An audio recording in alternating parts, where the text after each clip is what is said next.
Et depuis la publication de ce décret, la hauteur minimum d'un logement est passée à, tenez-vous bien, 1,80 m. L'activité de marchand de sommeil qui était avant illégale a été rendue licite par la publication d'un décret où des taudis, parce que je ne sais pas comment il faut l'appeler autrement, avec 1,80 m de plafond, sont loués à des personnes qui sont évidemment généralement des personnes en situation de vulnérabilité. Bon, alors moi je passe sous 1,80 m. Non mais sur cet amendement... J'espère pouvoir lever une certaine hypocrisie, puisque d'un côté, les macronistes nous disent que, avec ce projet de loi, ils veulent mener un combat acharné, déterminé contre le logement indigne. Le problème, c'est que, de l'autre côté, le ministère du Logement a pris des décisions qui sont objectivement favorables au développement du logement indigne. Je fais référence à un décret qui a été pris au cœur de l'été l'année dernière, le 29 juillet pour être plus précis, un décret du ministère du Logement qui, soi-disant, harmonisait des normes, mais comme souvent, malheureusement, avec la Macronie, harmonisation veut dire tirer les droits vers le bas. Et en l'occurrence, ce décret modifie la hauteur de plafond minimum pour qu'un logement soit mis en location. La hauteur minimum était à 2,20 m et depuis la publication de ce décret, la hauteur minimum d'un logement est passée à, tenez-vous bien, 1,80 m.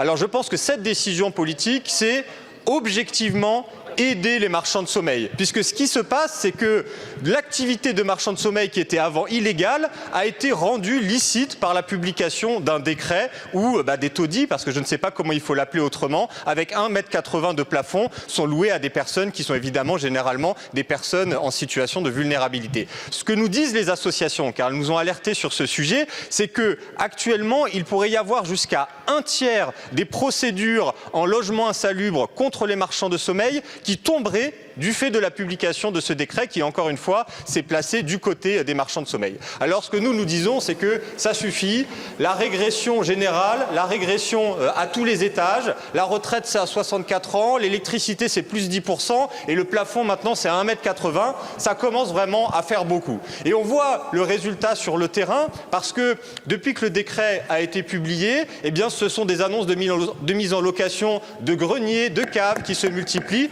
On a même vu à Lyon des grands appartements qui ont été divisés par 2 dans la hauteur par leurs propriétaires pour faire la mise en logement. Donc je finis, Madame la Présidente, avec cet amendement. Par la loi, nous corrigeons ce que vous avez fait par décret et ce qui est insupportable. S'il vous plaît. Peut-être. Du coup, vous avez entendu. Ouais. Non, mais juste un élément. Le décret de juillet, il porte pas sur le fait de pouvoir louer ou pas pouvoir louer. Il établit les arrêtés de sécurité ou d'insalubrité. Et donc, en fait, ça donne pas davantage la possibilité de louer un logement. Ça définit... Pardon. Ça harmonise les critères de location d'un logement. S'il vous plaît, merci.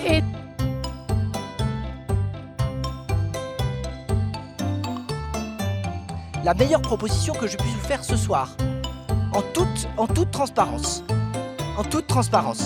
c'est de nous retrouver autour de ce décret, de regarder dans le détail les cas qui sembleraient poser des difficultés par rapport à ce décret de 2002 et faire évoluer ce décret. Mais je ne comprends pas la finalité.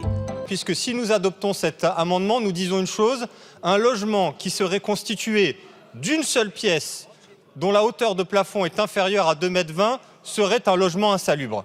Je ne sais pas qui, ici, pourrait s'opposer avec cette vision des choses et considérer qu'on peut loger des gens dans une pièce unique qui fait moins de 2,20 m de hauteur de plafond. Donc j'essaye de le dire de la façon la plus argumentée possible parce que j'ai bien senti que tout à l'heure, lorsque ce débat avait commencé, on sentait que du côté des ministres au banc, ça pédalait un peu dans la semoule, si vous me permettez l'expression, parce qu'il n'y avait peut-être pas une maîtrise très précise de ce sujet. Donc je le redis une dernière fois, le décret qui a été adopté le 29 juillet sur un argument de simplification permet de mettre en location des logements qui font 1,80 m de hauteur de plafond.